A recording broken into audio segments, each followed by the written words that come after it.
ladies and gentlemen, today is January 18th, Friday, January 18th, and I just concluded the episode with Dr. Morgan Reynolds.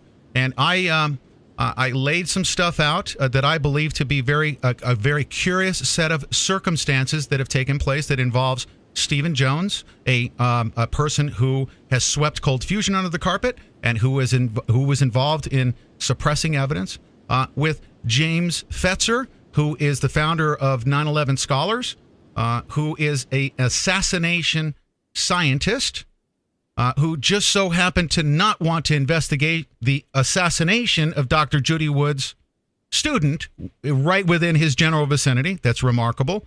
Now, Dr. Morgan Reynolds actually conducted an investigation, went to the scene of the crime, took pictures, investigated it himself. So I had the honor of having Dr. Morgan Reynolds come on, who not only investigated that, but was also, as you will know from this episode, that he was involved with the 9/11 investigation and was the other person to have filed a key tam case with the federal court system. Now, I've also mentioned that Richard Gage as well with A 9/11 Truth, I believe to be part of the so-called Psy-Op. All of these people I believe to be complicit in the crime of the cover-up, ultimately, against, and treasonous, I would say, against the United States of America. Now, I had a conversation with Gordon Duff, and at a certain point in the conversation, Mr. Gordon Duff had inferred that he could at any point in time gather together 100 Spetsnaz troops for $60 cheaply and have them go take care of business for him. I considered that to be very threatening to me. Immediately threatening to me. I've recorded this conversation, and I'm going to publish this recording for my own public safety, my own personal safety in the public. I'm going to tell everyone that Gordon Duff, I have been told to not, quote unquote, mess with Gordon Duff because of his connections. And ladies and gentlemen, this right here should be the thing that describes to you exactly what I mean to my listeners and what I do for my listeners. My obligation is to you and to bringing you the truth. You're going to hear in this entire unedited recording the words of a man who is described to me very subtly. He threatened. Okay, he indirectly threatened me. But you can decide for yourself what this man has said as the leader of the so-called Psy-Op. And there are words in here where he describes that we are under a Psy-Op, that Veterans Today is used as a Psy-Op, that James Fetzer is also a writer, that Kevin Barrett is also part of that Psy-Op with Veterans Today, that all of them are the top skilled Psy-Oppers on the face of the planet. And that I was going up against, with a knife, I was going up against a gunfight that I could not win. And I say, ladies and gentlemen, I submit to you this recording, and I say I absolutely do not fear any of them. You can clear me off the face of the planet. It will not delete the truth that these people have committed crimes against our country, against humanity, against the 3,000 people who died on 9/11. With that in mind, in honor of those people who have died on 9/11 and since 9/11, millions of people, on behalf of all humanity, literally it's this big. Free energy technology exists. This man claims to have access to that technology. He has admitted in this recording that Dr. Judy Wood has touched on something that they don't want the American public to know. And I'm submitting this to you as evidence of what's being perpetrated upon us. I say that if Pete Santilli is gone as a result of that, pass this on to the other 7 billion people. They will never, ever be able to quash all 7 billion people from knowing the truth. I will not have any fear of any one of them. For the rest of my days on this planet, I will fight against them to make sure that I honor those people who have died, those people that hung in that building, those 3,000 people that everyone was so willing to go give their lives for in defense of. Why do we stop now? Why do we stop the fight against the 3,000 people who were cooked by free energy technology? Why do we stop there? I don't. I say we've only just begun at this point. Ladies and gentlemen, listen to this recording. Save a copy of the recording. Put it on your hard drive. Spread it far and wide. Share it with as many people as possible. For real intelligence work? I can either fight for months with the State Department or take an Israeli partner and not have to do that because they get a free pass. So am I going to beat my head against the wall, or am I going to get the work? I'll take an Israeli partner. And they never fuck up the job. They work competently. They show up for work all the time. And I have no trouble working with them at all. Right. A lot of people hate me because of that, because I'll work with Israelis. Now, can I ask you something? When you do radio interviews and stuff like that, I mean, obviously you have clearance. You're working with these companies. There's a line that you can't ever cross. But I mean, first of all, anything that's genuinely classified, no one needs to hear. Right. Never give out operational intelligence. Nobody wants it anyway. And other things, I am pretty much continually asked by one agency or another to leak things. Now, on the other hand, when people ask you to leak things, are they asking you to leak lies? Yeah. You can ask yourself that. Why are they doing it? Mm-hmm. Every time somebody talks to you, we're having one of those conversations now.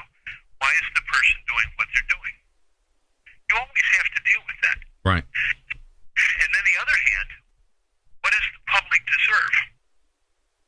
And I don't think the public necessarily has earned everything you can do and everything I can do. I don't charge subscription. I don't raise money. I don't do advertising. I don't take advertising in Veterans Today. Mm-hmm. We actually, those of us who work there actually pay to run Veterans Today. Hmm. We accept no money. We accept no advertising. Right. Nothing. And that's what you mean by as far as them deserving it. I mean, obviously we're putting in our blood, sweat, and tears. I understand what you mean in that regard. But let me ask you something. I'm sorry. Well, the other thing we don't do here, and this is what confuses Judy, is that we don't have an editorial policy. If you're qualified to write there, and Fetzer is, he has a PhD, he's a former Marine officer. Mm-hmm. He's qualified to write. Mm-hmm. Whatever he writes, it's not for me to tell him what to write. Sure. If he says something particularly out from outer space, we'll get on the phone, talk about it. But do I have the right to tell him what to think or write?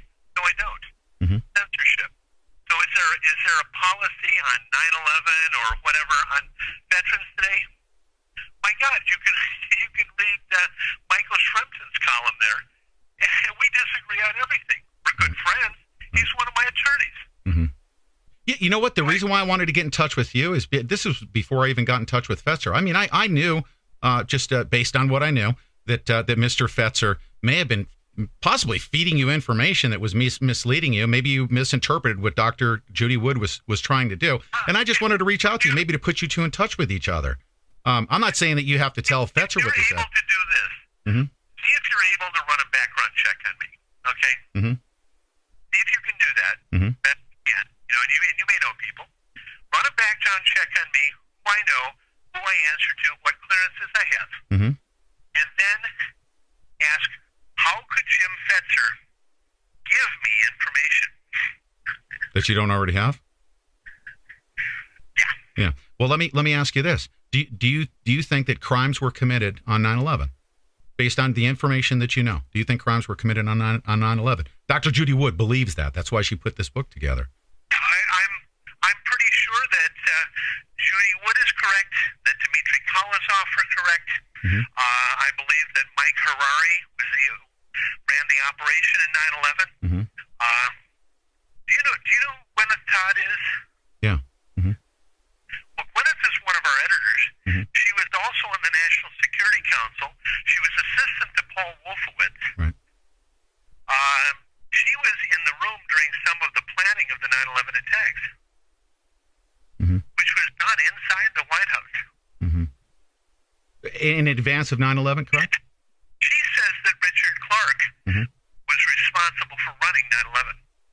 That's what she says. Okay. And she told you this? And yes.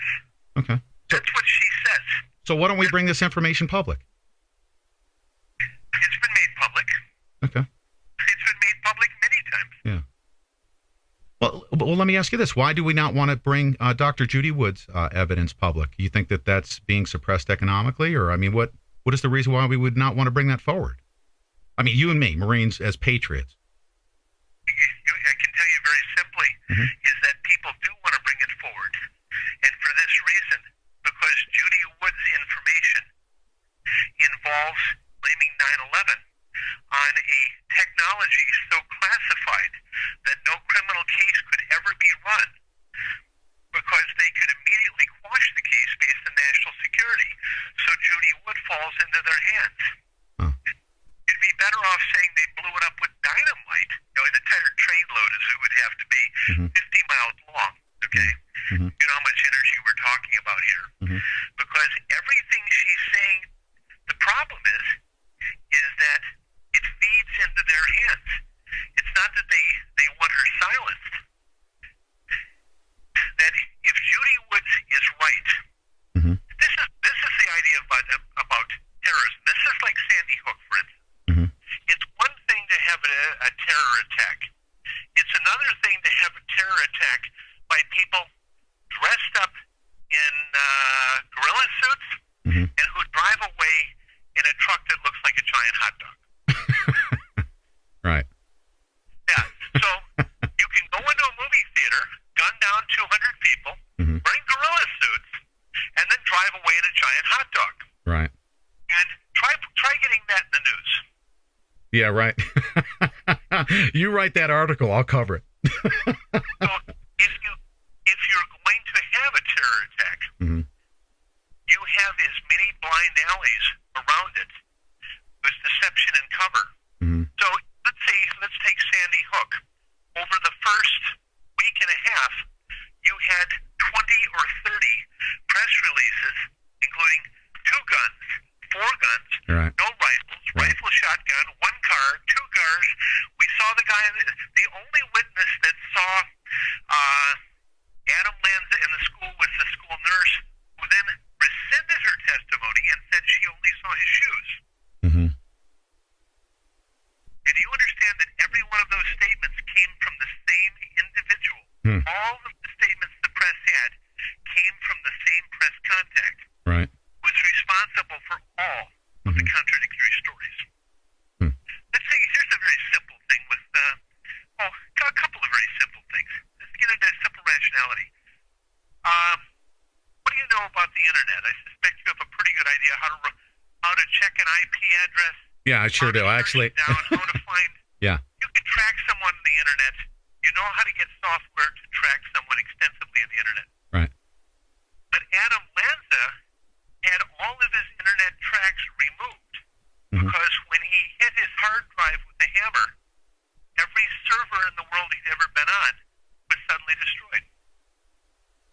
And he never had an IP address. Matter of fact, almost no one in that school, no family, no one in the Lanza family has ever had an email address, an IP address, has never belonged to Facebook, has never purchased anything at Amazon.com, has never sent an email. I can go on. Right. None of them have. There is no computer history on any of these people. They have no IP addresses. They have no emails. There isn't an email address for any of these people for a few days old. And you know you can simply take an email address, put it into Google. I can take your email address, still with your own, put it into Google, or take your IP address, and you'll see some chat room that you'd been in hitting on some babe 3 years ago is going to come up. And you're going to say, shit, all you have to do is take the IP and put it in Google. 25 pages comes up of shit you wish nobody kept on a server. Yeah. Yeah, that's right. But instead, you could get a ball peen hammer, you could tap your computer, and suddenly the internet would disappear like you were Al Gore. Yeah. Yeah, Or, that's right. let's say this, you're a Marine. Now, I'm 64 years old, 6'1", 240 pounds, with more waistline than I'd want, but I'm 300 pounds. And I can be difficult. If you were to shoot me in the chest twice with an M16, I might eventually die. Yeah. But chances are, unless you're one of the best self-defense people in the world, martial arts people in the world, it'll be the last Yeah, I'm one of the best martial arts people. No, but you're absolutely right. Yeah, there's certainly ways to. At close range, the 5.56 ball ammunition doesn't become unstable till after 50 yards. Yeah. And from close range, and I've shot people with 5.56. Right. You're better off hitting people with a ping pong if you want to knock them down. Yeah, that's right. You're absolutely right. So you won't even collapse the lung. Listen. And what if you were in a classroom? First of all modern schools don't have low windows; they have high windows, and that's a security difficulty. Plus, supposedly, since every child in America is ADD now, right? Yeah. They've been all looking out the window, watching cars. Mm-hmm. So if you fired a 5.56 in a room, how many times would it ricochet? Could you? Well, how many times would a 5.56 ricochet? Yeah, at 3,800 feet per second. Yeah, it'd go through the walls, depending on what kind of surface it hits. Right? Just boom, it's out the. If it hit a concrete floor or brick, it wouldn't go through anything at all. Yeah, no, it would ricochet several times, right? Up to 300. Up to 300, really? Hmm. Yeah, meaning that anyone in the room would have a hole in them. Yeah. Now, when Adam Lanza had a SWAT vest, he might have been safe. But 2 weeks later, the 200 officers, which were local police, county sheriffs, Homeland Security, state police, and FBI, for 2 weeks they believed that his Orvis fly fishing vest was the police SWAT vest. Wow. Now, is that a mistake? As a former Marine, can you tell the difference between a flak vest and a fly fishing vest? Yeah, I sure can. Yeah, I know the difference. Does it take you 72 hours to tell the difference? 72 days? Or a tenth of a second? Yeah, tenth of a second, right. And then let's say where do you live? What city? Just outside of LA, Los Angeles. Okay. If you're to go to a local shooting range, let's say a private shooting club, and you're there at 11 o'clock at night with friends, what are the chances you run HD video? Oh, could you imagine? Yeah, I mean, yeah, it's going to happen, and right. that if you fail to police your breast, pick up your targets, and sweep the floor, that the board that runs the club will call you up and talk to you about fining you, right? Right. Or if you go into a gun store to shoot, what do you think the chances are of arriving in a gun store without being on video? Yeah, exactly. Except no one in the Lanza family's ever been on video. What if your mother were a prepper and they searched her home but found nothing? She didn't own candle, midrats, generator, MREs, yeah. Nothing. Nothing whatsoever. Interesting. Okay? I can go on like this forever. What if you were Adam Lanza and you were never at an ATM? If you were never on video in your school? You were never videoed anywhere. So this is all the evidence that's coming about. So your analysis, based on what you know, is who did this Sandy Hook thing? Well, I've got a pretty good idea. Heard about arrests made in Greenwich Village on January 2nd, yes? I heard about that, yeah. That was the team investigating Sandy Hook that made those arrests.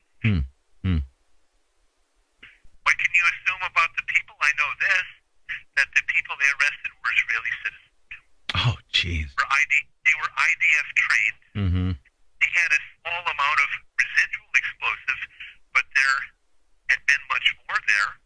They had a sawed-off shotgun, which you know how much time that gives you in New York State, and along with being a federal crime. Right. They had a regular shotgun. You can talk your way out of that.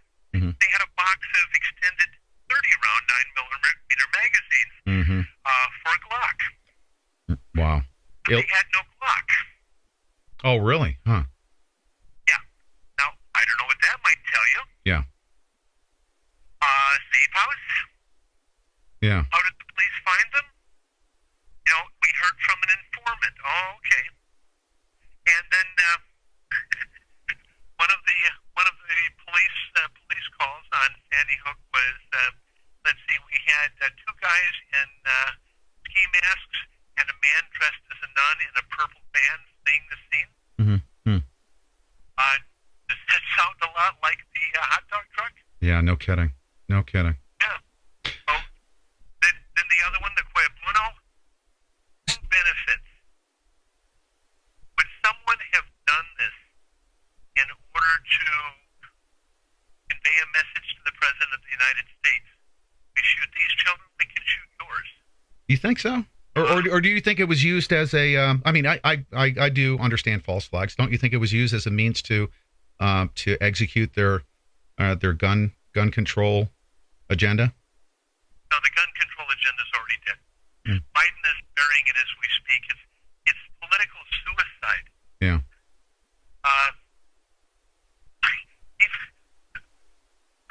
I work for a company that owns a couple of gun manufacturers. Mm-hmm. So, I'm a gun guy, you Right. know. But yeah, it's all pretty much dead. Biden's got to put the toothpaste back in the tube because people are willing to deal with this. You know, during half the Bush administration, the last one, we had an assault weapon ban. Mm-hmm. During that time, I can't even tell you how many high-capacity magazines I bought. Yeah. I've got them sitting everywhere. Oh yeah. All you can do is load them up until the springs fail. Right. Or they rust. Mm-hmm. You know, like you've got this imaginary zombie apocalypse fantasy that you're going to live out.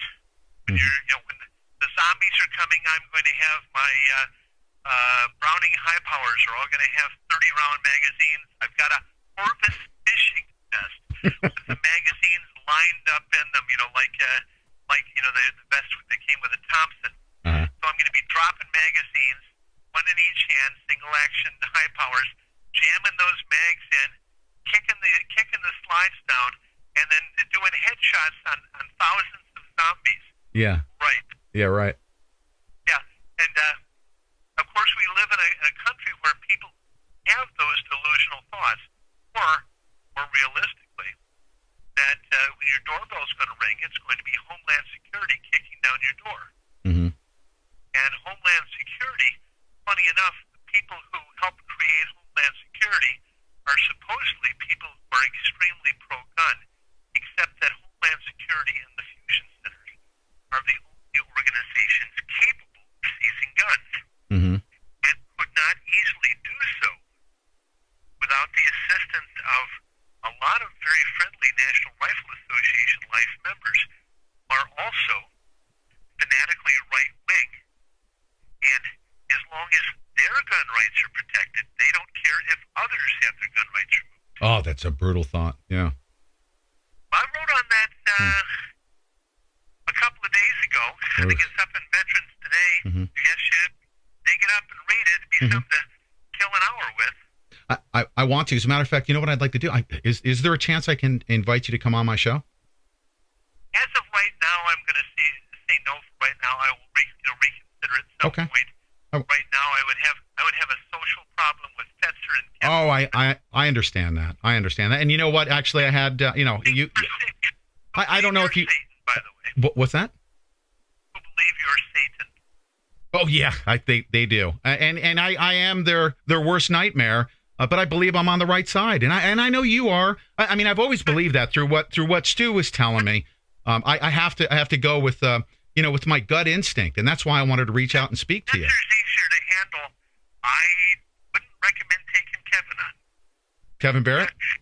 Kevin Barrett's a tough boy. Mm-hmm. Kevin's very bright. Mm-hmm. What we have to realize, and I'm a professional intelligence officer. Mm-hmm. I work in that area. Mm-hmm. I have analytical skills that I use periodically. Mm-hmm. So I'm an arrogant shit who looks on other people as amateurs in many areas. Sure. The however is, I run into people every day who teach me things. Mm-hmm. So I've learned to listen. Mm-hmm. After being hit in the head a lot. Yeah. Fucking up.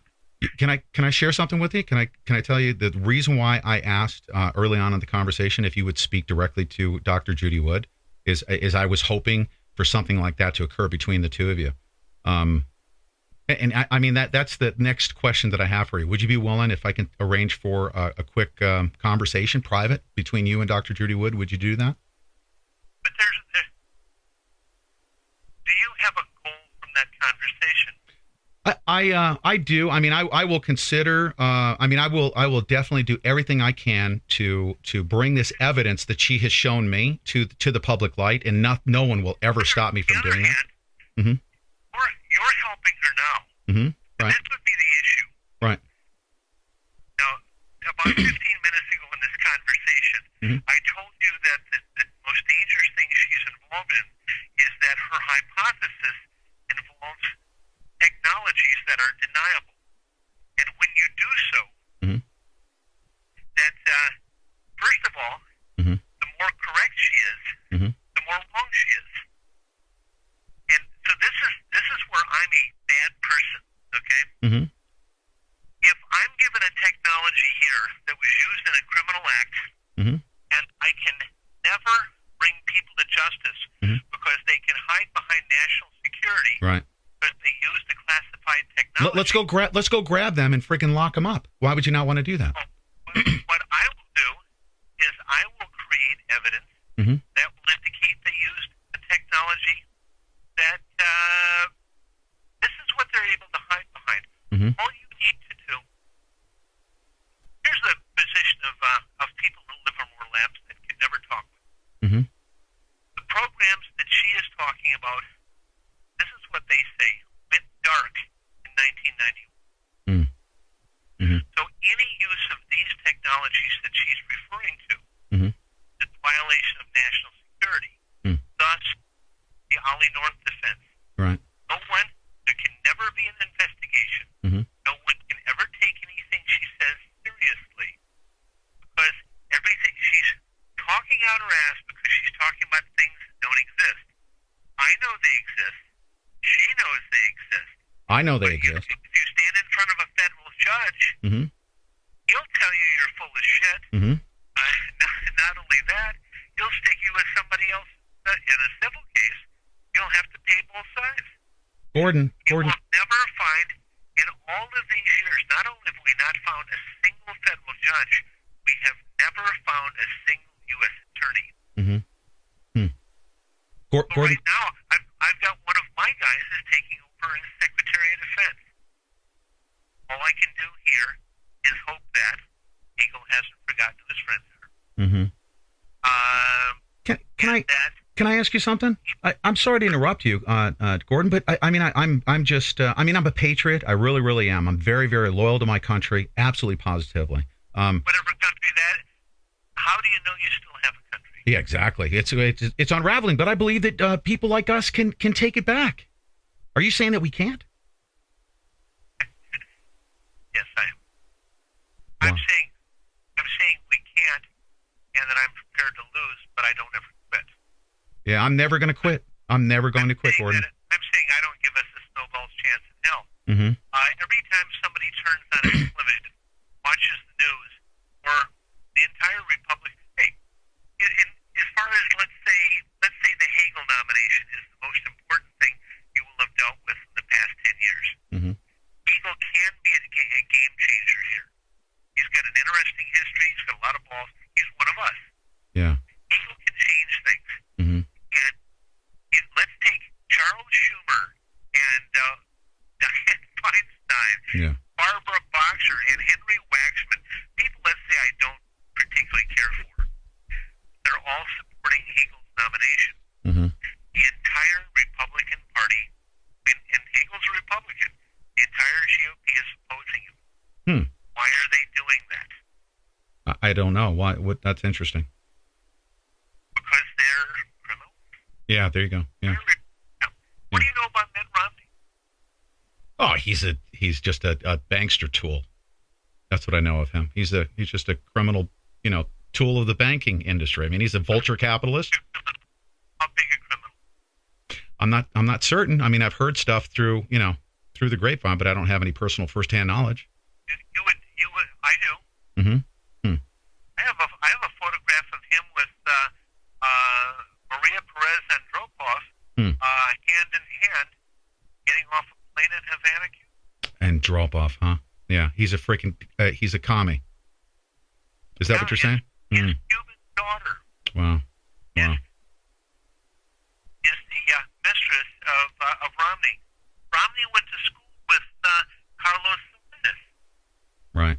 They have met together. They are business partners, have worked together for a long time. Mm-hmm. Romney got started financially with money from El Salvador and is the primary money launderer for the Obregón cartel. Jeez. Can you imagine? Romney's offices are in Cuba. He has worked out of Cuba. Right. Now, what I did, I know his dad. Mm-hmm. I didn't know his dad was organized crime. Mm. The family has been deeply involved in organized crime with Mexico since the turn of the last century. Okay, let's go throw freaking handcuffs on him and throw him in a camp. And you know what I mean? When are we going to do this, Gordon? And I was having a discussion with the head of FBI counterintelligence. We were in Nigeria together for the inauguration of Goodluck Jonathan, Mm-hmm. one of my friends. Mm-hmm. And he flew me over, and I brought friends with me. Mm-hmm. And we took the presidential suite at the Transcon. And so we're talking about Romney. And the tapes that were available that had come through, been bought from Cuban intelligence, had gone to a general in Mexico and then to the FBI. They have sex tapes of Romney and his girlfriend. They have a tape of him planning money laundering, drug smuggling. They have him personally involved in discussing those issues on tape. Mm. Wow. They have tapes. I published a letter from Raul Castro Mm-hmm. to Mitt Romney promising to support him in the U.S. presidential election. Wow. On Cuban Ministry of Defense stationery. Hmm. Or Amigo de Norteamericano Willard Mitt Romney from Raul Castro. It's in Spanish, by the way. Right. Huh. I have it. Yeah. So when it came down to Romney, okay, is he the worst guy?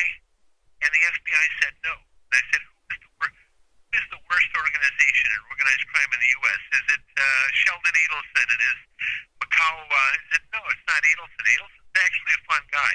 And I said, who's the worst? They said Walmart. Walmart? Walmart's the largest narcotics organization in the world. No kidding. Mike, you know what? Well, let me tell you something. I'm not going to go any further than this. My brother, Vinny Santilli, is very high up at Walmart corporate headquarters, working for the loss mitigation department. And he's had access to some pretty nasty stuff. Yeah. This was real simple. That's interesting you bring that up. Yeah. Yesterday, I had a meeting with, a Skype meeting with a Northern European intelligence agency.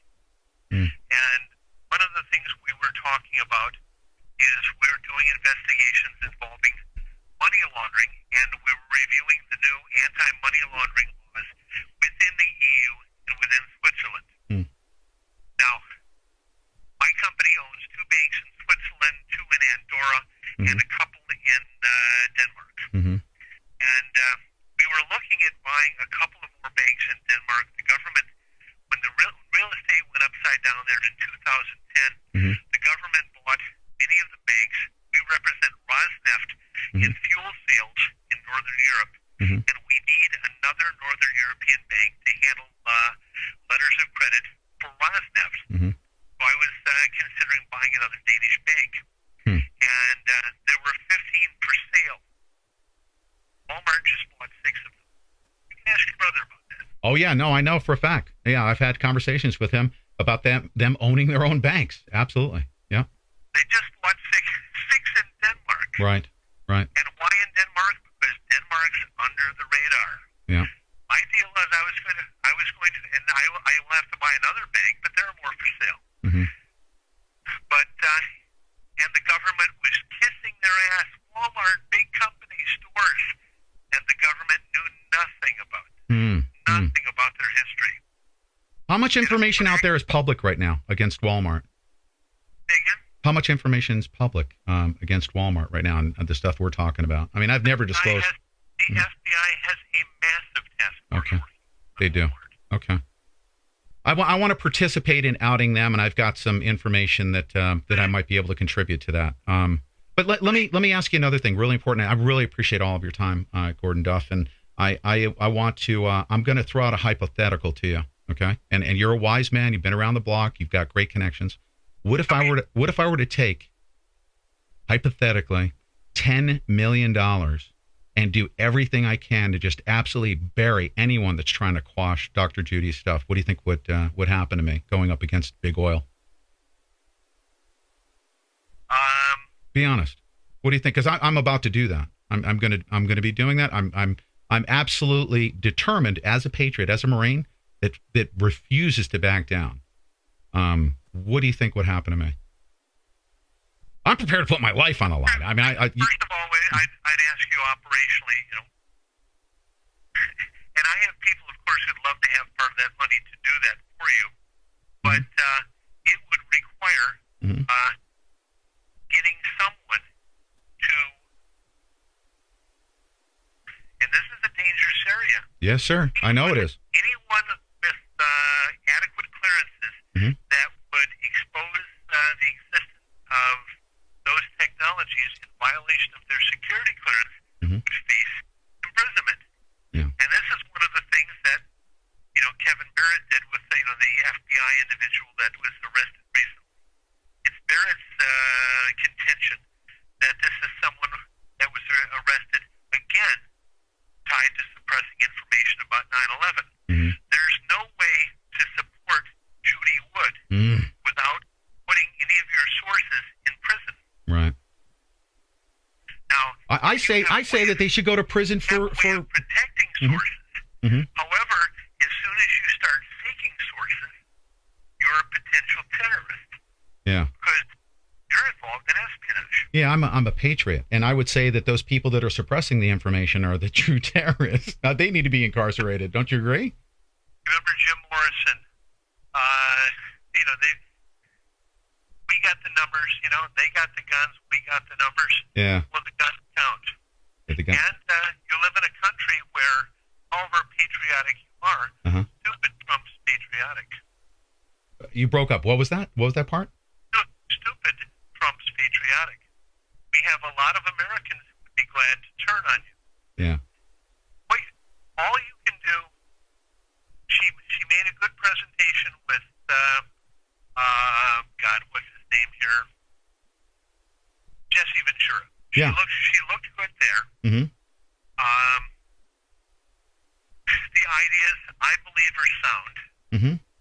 I have people who have access to information about that technology, and recently they had published some minor things about it, and they're telling me, I can't say this is true, but representatives of the U.S. government threatened them with physical harm. Wow. Let's get him some protection. The individual I'm talking about is the head of a national intelligence agency.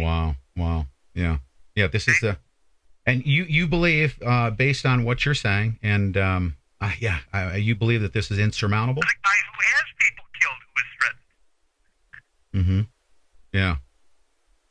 It wasn't a harmless guy. That's the whole point. Yeah, exactly. Okay. Yeah, it was somebody on my don't fuck with list. Yeah. Is now. You know, when I originally started talking to Dr. Judy, I was trying to find out who the players were that were out there suppressing stuff. And then I'm just going to be frank with you. I just heard that you were out there in some of the threads, and you were saying some things in opposition to her. And I just got the impression, especially in my conversations with Stu, that maybe you were being given disinformation from somebody like Fetzer. And I said, do you think that's the case, Stu? And he said that may be the case, but it sounds like you're a little bit better connected than anything. But, I'm just thinking, why even oppose her? I mean, is your objective to oppose her? I don't have any objectives about Judy Wood at all. See? Exactly. I mean, I would say that would be the... I don't talk about Judy Wood. Yeah. Judy Wood it is my impression she's hyper-vigilant. And here's a simple case, Pete. Not everybody is programmed to be able to joust with windmills. But and stay whole forever. I don't know Judy, okay? Right. But if you've taken on something and it's enough years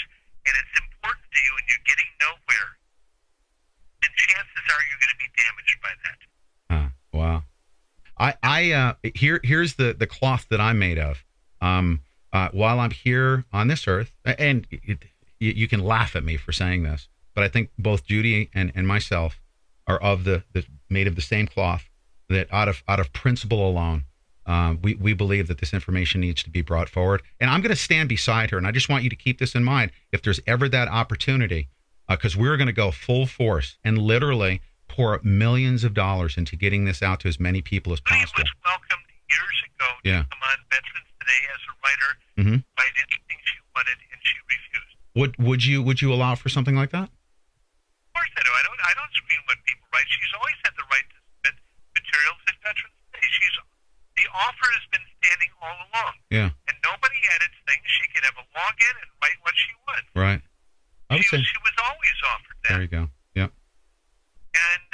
And she has emails from me that are years old, telling her she can go on Veterans Today, which is a massive read publication, and peddle her book. So there's no animosity between you two then, and the offer still stands. Okay. All right. Good. There's never been. You ever seen the movie Grosse Pointe Blank? No. Mm-mm. I don't. I tell you that. Get it on Netflix and watch it. You'll see the scene where it's a high school reunion. Oh God, I'm trying to think who the star of the film is, but he's being confronted. It's 10-year reunion. He's being confronted by his nemesis in high school, and you think there's some kind of residual thing going on between us. There's nothing here. Okay. I have no anything with Judy. I don't have any hostility to her. In fact, I've always been very supportive. That's good. That's good to hear, and I wanted to hear that from you directly. But I've always been supportive of her. Well, listen. Regardless of this Fetzer stuff, Why would she? The question is, why the hell would she think otherwise? I just heard, a while ago, maybe a couple months ago. I've been trying to reach you for a couple of months through Stu. My God, I mean, my fucking emails all over the internet. Right. My telephone number's published. Yeah. Jesus. It's not hard to get me. You just go to Veterans Today, you punch in my name, my personal email's there. Right. Send me an email. Stu just called me at home and said to call you. I just talked to you. Right. I don't hide. I'm not an internet person. Right. I don't sleep either, for that matter. Me neither. Yeah, I take naps in between days. There's no issue with Judy Wood. The issue is winning. We all want to win. Yeah. You know what the enemy is. Now, whether this is one thing you might want to look at. Yeah. Is it better to focus on the technology or who did it and why? Well, which one will you win easier with? Well, this is I say that this is the grand scheme. My objective would be if I could, as quickly as possible, inform as many of the 7 billion people on this planet that this is what actually took place, that this technology exists. We don't even know what it is, but just let them know about it, and then they would be outnumbered, would they not? Why does this technology exist? Why does it exist? Yes. Why was it developed? To support the devious, evil control agenda of these secret government types. I believe, just so that they can maintain control. And here's another thing: the technology exists in secret because it would shut down the oil industry. No, you're wrong. I'm wrong. Okay, tell me why. The technology exists for planetary defense. Holy shit! Wow. Interesting. Now the question is, why would it be used against the planet? Is the question. Yeah. But the technology, and I didn't know this 6 months ago. Okay. We all learn more things. The technology that Judy Wood said was used on the World Trade Center, I now know could have vaporized Manhattan. Yeah. We have technology, and I sat through a presentation with the business developed the technology she's talking about, who told me that the research began out of the notes of Tesla in 1930. The research began, and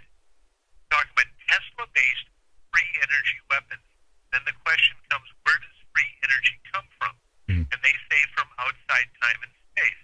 Mm. And I asked them, well, in particular, if you're acquiring energy from outside time and space, and you're concerned about extraterrestrials, and that's an issue. Mm-hmm. And disclosure is a very real issue, and that gets you into more trouble. Right.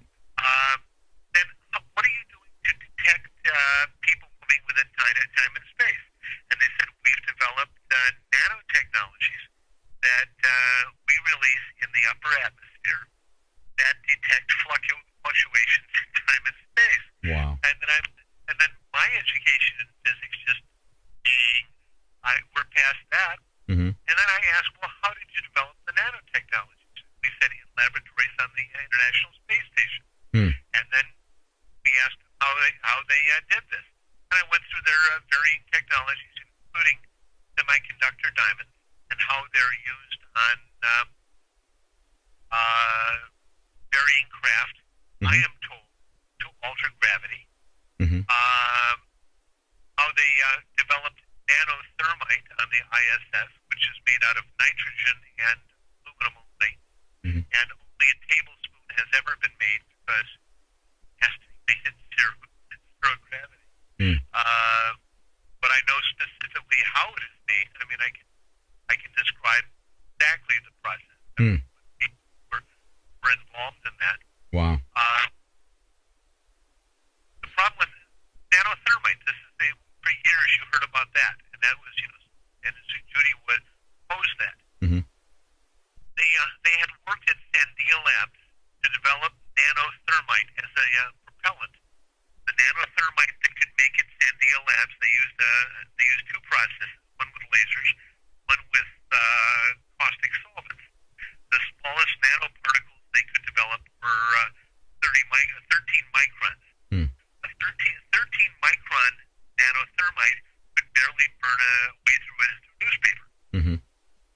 But when they processed to the ISS at 0 degrees Kelvin Mm-hmm. in zero gravity, Mm-hmm. and used aluminum only with this is a theoretically big secret, by the way, Mm-hmm. and introduced nitrogen gas, they ended up with 6 micron particles. Mm. And when you tried the 6 micron particles, which contained no iron and really weren't thermite as we know it, the explosive or propellant capabilities were incredible.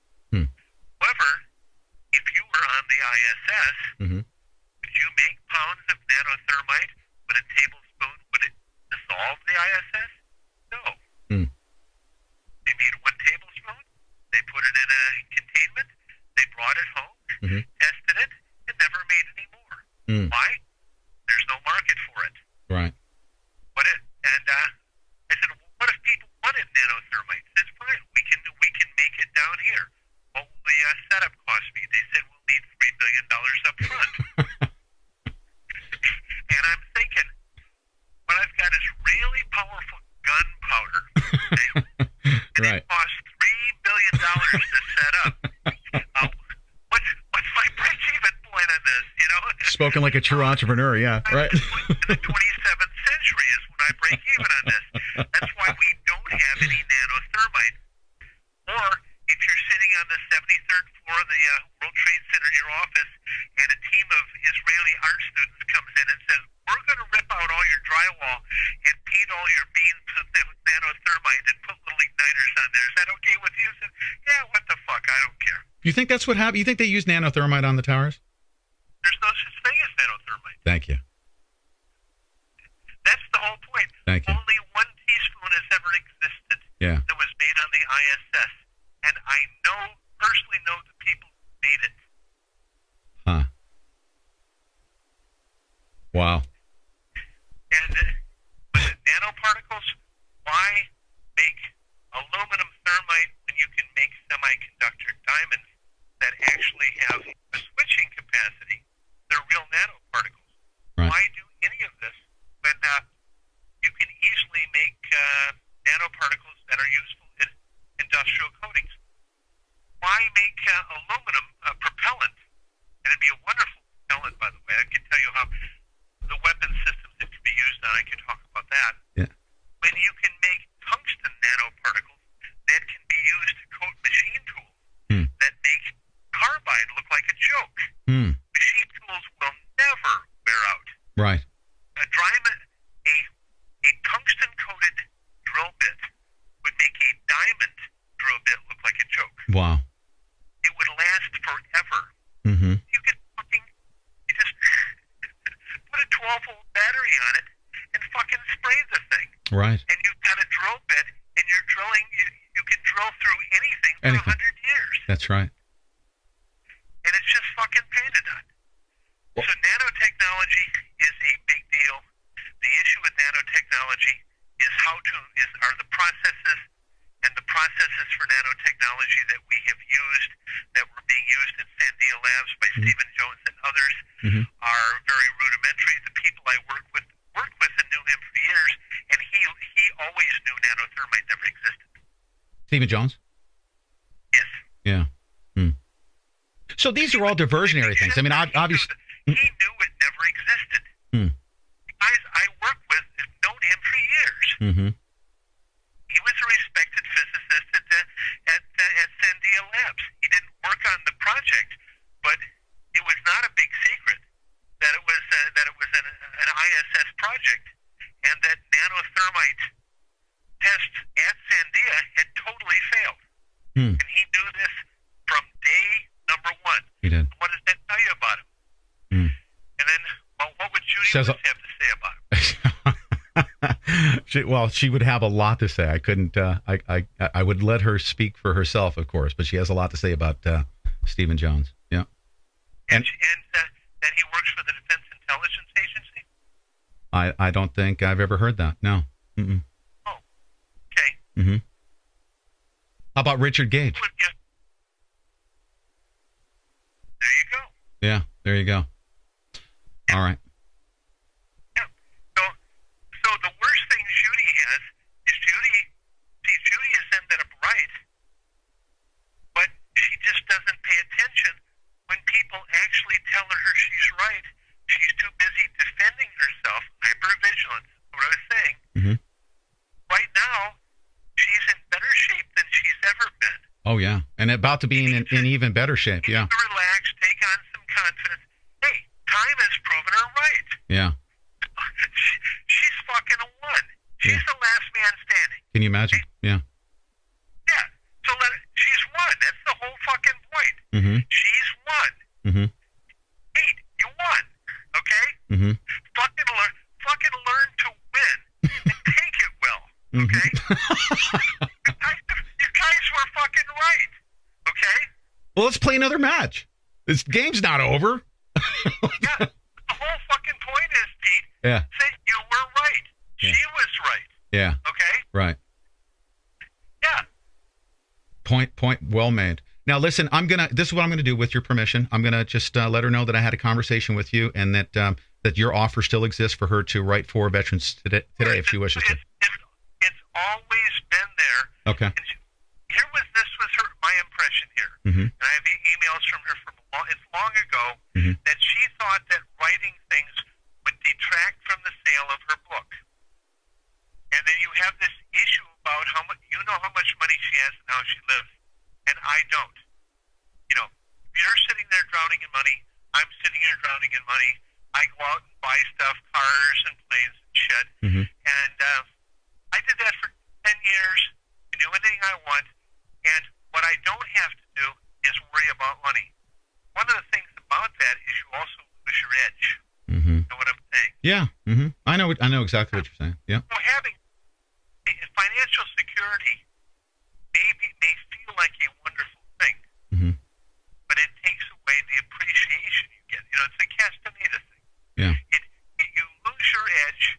You lose some of that eye of the tiger. Remember that? Yeah, absolutely. Yeah. It's very much that. Yes, I absolutely agree. All right. And the other one here, learn about Psy-Ops. You're involved in a Psy-Op. Okay. Yes, I understand that very clearly. Yeah. Do you understand that you have brought a knife to a gunfight? Well, you don't. With all due respect, you don't know that just yet. You know, I'll show my knife, but I just want you to know. Do you have a computer in front of you? Yeah. Okay, type in veteranstoday.com. Right. Okay, just do that. That'll be fun. Okay. Then go to the editorial board. Okay. And get the list on the editorial board. Right. And read who's on the editorial board, and then my correspondents are that I list the people that will let me list. Okay? Editorial board staff, right? Yeah. Okay. And you'll understand what I mean by knife to a gunfight. Hamid Gul, look at that. Lieutenant General, Colonel Eugene Khrushchev. Yeah, I've never looked at this page, I'll be very honest with you. Khalil Nouri. Why? Mm-hmm. What point am I making here? You see things like White House Intelligence Chief, Yeah. National Security Council. You see this stuff, right? Right. Yeah. I see Okay. it. Mm-hmm. These I know. I have a good staff, and I have people that will let me put their names in there because they're still there. You know what? If here's the deal. I'm just, don't take this the wrong way, okay? But normally, just because I am Pete Santilli, and I've gone up against Coca-Cola, so I'm a little bit more hardened than the average bear, right? It needs their ass kicked, yeah. Yeah. What's that? They needed their ass kicked. They got their ass kicked, and I told them I was going to do it. But you know what? Honestly, I have a lot of respect for Stu Webb. He told me you were good people. I sense I'm very, very intuitive. If anyone were to ever do what you just did to me, I would have considered it a threat and probably would have responded differently, but I'm not going to. I want to leave a good, open line of communication. What to you that you would consider a threat? No, meaning that, like you brought a knife to a gunfight, like what you're going up against. I already know what I'm going up against. First of all, as the English language is my mother tongue, that's a common statement used in the English language. We were doing that and now we'd like you to go. No. I don't want you to get the wrong idea. I'm just saying that. We're taking it up a notch here, and the notch is this one. That we're talking psyops here. Right. Knife to a gunfight is you're involved in a psyop against some of the best people in the world. That's right. And you are not professionally trained to do it. Right.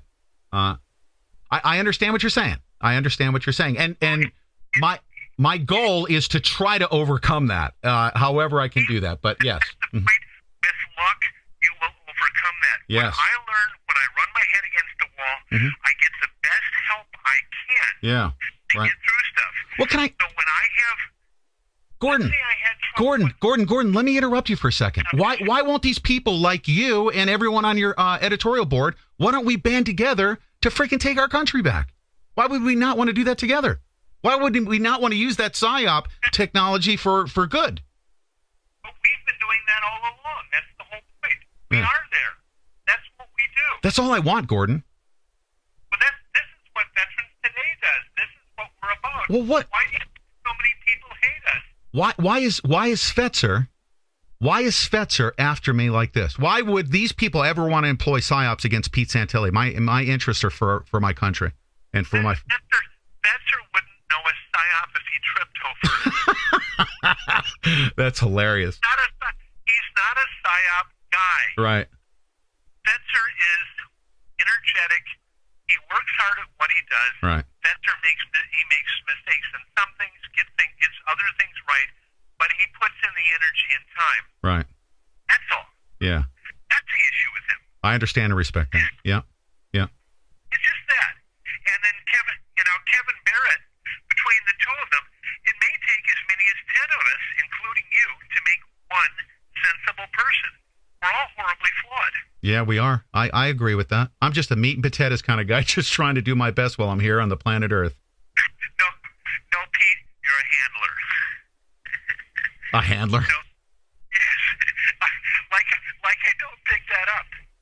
Well, I'm seriously just trying to do the best that I can with the time that I have here to reach the most number of people to awaken them to what's happening to us. That's it. That's all I'm doing. I mean, if you want to call me a handler that way, sure. Yeah. No, you... Yeah, I didn't take that disrespectfully, though. But you know what? Gordon Duff, here's the deal. Thank you so much for all of your time. I want to leave the line of communication wide open. I mean, if there's anything that I need to do, I'm gonna contact Dr. Judy Wood, and I'm gonna tell her that the offer exists. I wish you and Judy very well. My point is that I don't demand that people do everything the way I do it. Mm-hmm. You don't have to always agree with me. Right. Because, hey, I don't believe everything I believed 10 years ago. I think different things now. Mm-hmm. But what if I made everyone believe what I believed 10 years ago, and yet now I know it's all wrong? Yeah, exactly. We evolve. Yep. Yeah. So I simply don't tell other people what to do. And at Veterans Today, I had an editorial board. I don't run everything. We don't have any editorial policies. Mm-hmm. I don't do that. Judy's always been welcome there. Right. She's free to disagree with anyone she wants to. She can do that. Right. Because we don't care. Yeah. She can fight with Fetzer, or she can fight with Kevin Barrett, or whatever, because they all have to live with it. Yeah. And what if she were right? What if I learned she were right and I tried to stop her from express? Then how do I live with that? Yeah. Okay. Yeah. That's exactly right. Gordon, what is your email address? GPDUF at AOL.com. GPD. Not hard to, DUF at AOL.com. It sits there on the site. Okay, there you go. Fantastic. Thank you so much for your time. I really, really appreciate it. And I'm sure we'll meet again, okay? Yeah. Hey, Semper Fi.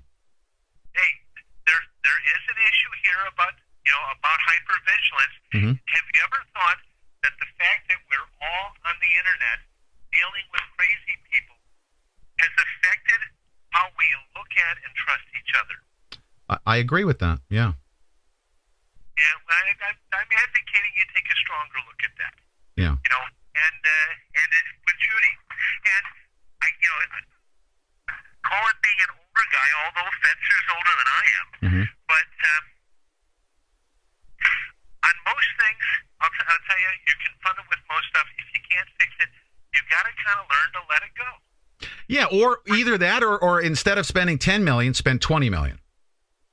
What you have are, do you speak French? I do not. I speak Italian. I'm Italian. Santilli. So I. Okay.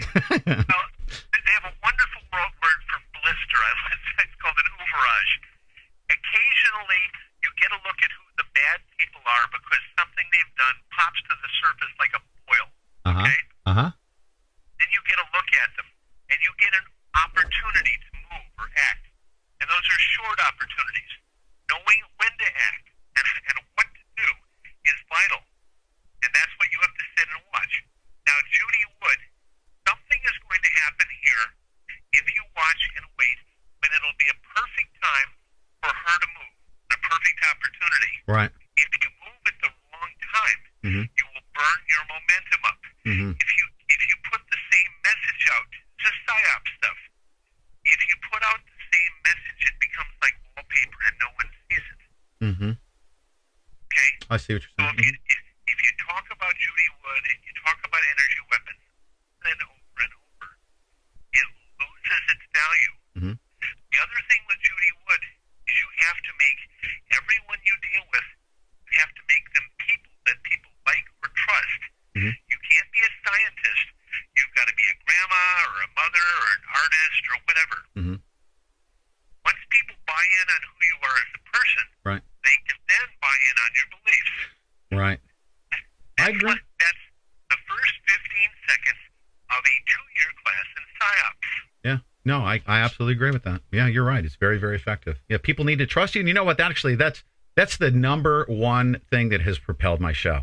And I tell everybody, I'm just meat and potatoes. I'm just like you. I'm just a average, honest, hardworking guy. You know, and Fetzer wants to dig into my. He says I don't have a PhD and I'm not qualified to speak the truth. You know. All right. So we have some additional commentary. I'm also joined by Susanna Cole. We're talking about how important. Yeah, I guess it this depends on how it's information applied. It is literally important. This is not. And what it's I'm not but, Gordon going to Duff, benefit thank you so much. I actually from have this. like 4 people that are waiting for me outside my door. I'm concerned about the threats that we'll were stay in levied, touch, not okay? just against I'll me, have but for them to threaten Dr. Judy me will get in touch with you is about for them writing for to Veterans basically Today, okay, sir? cover your ears. Yeah, Okay, they don't want me to come forward with this, and that's not going to stop me. Awesome. Thank you. This information All right. that is Good day, coming to your Semper Fi. ears right Yep. now There's nothing more important than this. Michael Zieber said that there's nothing more important than this information, and we're bringing it to you. Now, you just said something, Susanna Cole, that when and they're going to hear this commentary at the end. He says you've brought a knife to a gunfight. We all need to grab our knives. Do we not? Mm-hmm. Yeah, because I was saying that it's very effective. It cuts away at the lie, and they don't like it. And a knife can be pretty threatening. And so, yeah, I mean, if that's what they want to call it, and they want to belittle the people who would come up against them by saying such stupid things, then let's wield our knives proudly, right? I mean, what else are you going to do? When someone comes right out and says, I could get rid of anybody anytime I wanted to. I have assassins at my discretion for $60 a piece because they're poor and they're starving and they sleep under bridges. And all I have to do is give them $60 to off somebody. When somebody in alternative media says something like that, I mean, it is our responsibility to let people know that these things are being said. And we didn't say it. Gordon Duff said it. He is the one who said that. There have been people who have, by the way, and for the record, ladies and gentlemen, they can't take this YouTube down and succeed in trying to quash it. The recording has already been distributed, Susanna Cole. Would you not say that the recording is spread far and wide? Yes. The recording has been distributed. There are people who have reviewed and confirmed that the recording has been distributed. I've also sought legal advice about releasing that recording. Okay. It's within your best interest. Nobody will be able to quash this. All right. No one should ever, ever, ever think that they can threaten human beings on this planet in the way that these disgusting pigs are doing so. Whether or not Gordon Duff is as connected as he is, for him to communicate what he communicated to me, I believe to be one of the most disgusting forms of intelligence / journalism. And I find him to be not even worthy of his American citizenship.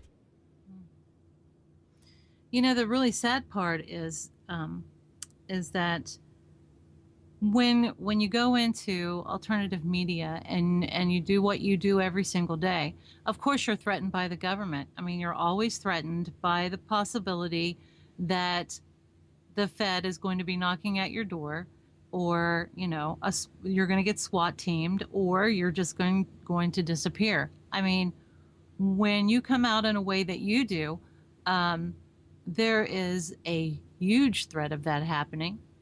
And what we've learned almost immediately from the very beginning is that it's not just the government that we have to worry about.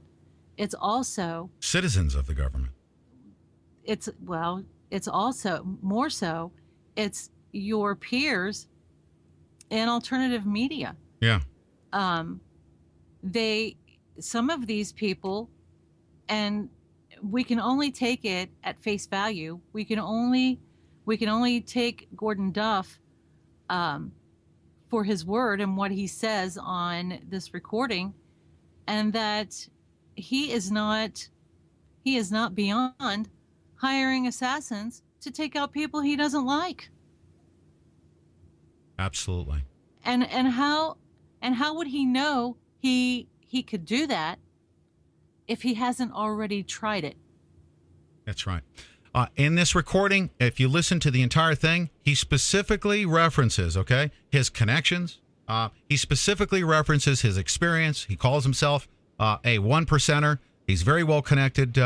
He has the top Psy-Oppers in the world. But most importantly, he admits that Dr. Judy Wood's evidence, they don't want the American public, they don't want the world to know about.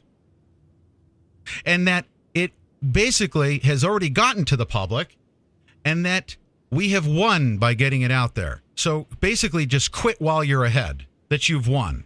And I said, no, let's go back for another battle. And I specifically say that in a recording. Mm-hmm. As far as attacking everybody, ladies and gentlemen, this is, I would say, the same level, and this is how I'm going to conclude this particular segment.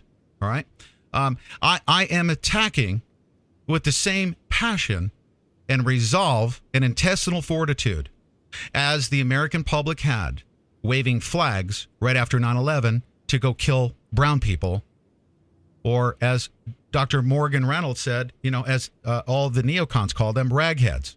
I am bringing this to you, to your ears, with that same level of passion and dedication to the 3,000 people who died on 9/11, the millions of people who died thereafter.